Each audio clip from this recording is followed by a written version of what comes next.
রথযাত্রা উৎসবের বিবরণের আগে জানা যাক কি এই রথযাত্রা।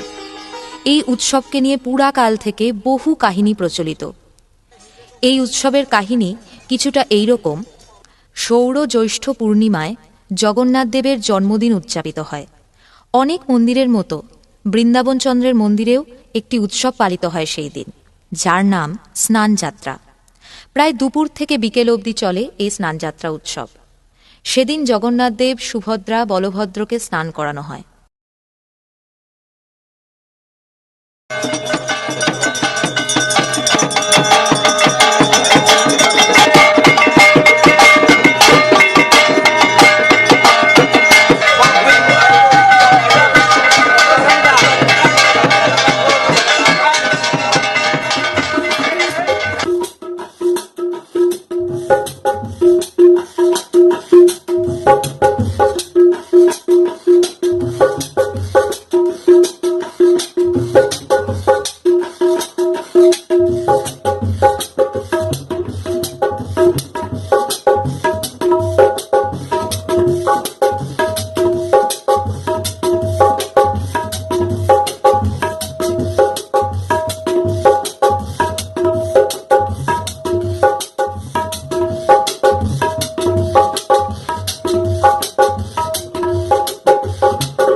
প্রায় 108 ঘড়ায় স্নান করানোর জন্য দেবতার তখন জ্বর আসে।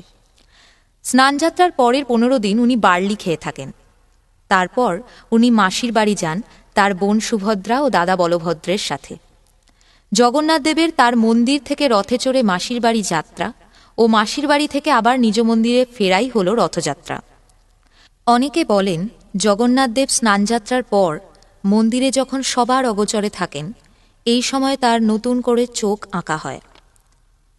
একে নেত্র উৎসব বা নবযৌবন উৎসব বলে। নবযৌবন উৎসবের পরের দিন শুক্লাদ্বিতীয়ার দিনই হল সোজা রথের দিন।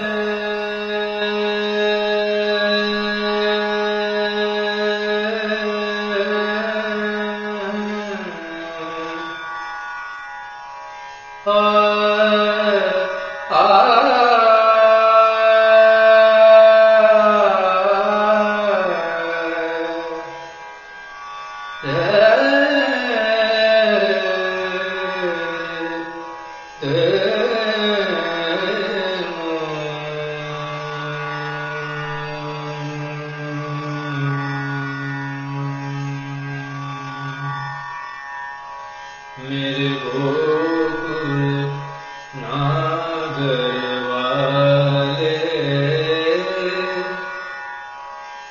तेरा चरण पुरवैया। मेरे गोकुल नागर वाले तेरा चरण पुरवैया। अपना सुंदर रूप दिखाओ ओ भगवान। भगवान भगवान भगवान।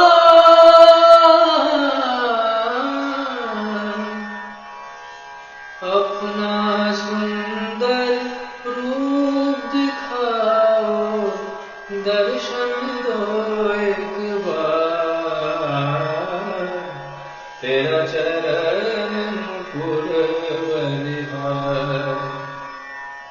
मेरे गोकुल नागर। মানুষের উৎসাহ ও আবেগের সাথে সাথে শুরু হয় রথ টানা বৃন্দাবন চন্দ্রের মন্দির থেকে মাসির বাড়ির উদ্দেশ্যে। तेरा चरण पुर तेरा चरण पुरवैया।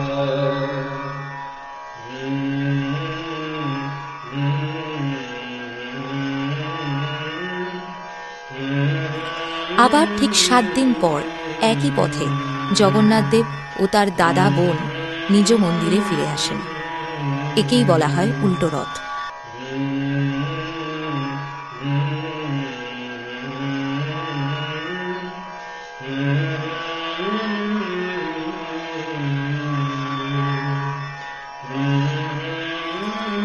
বৃন্দাবনচন্দ্রের মন্দিরের সেবক মধুসূদনানন্দ সরস্বতী গুপ্তিপাড়ায় প্রথম রথযাত্রা উৎসবের সূচনা করেন প্রায় 400 বছর আগে।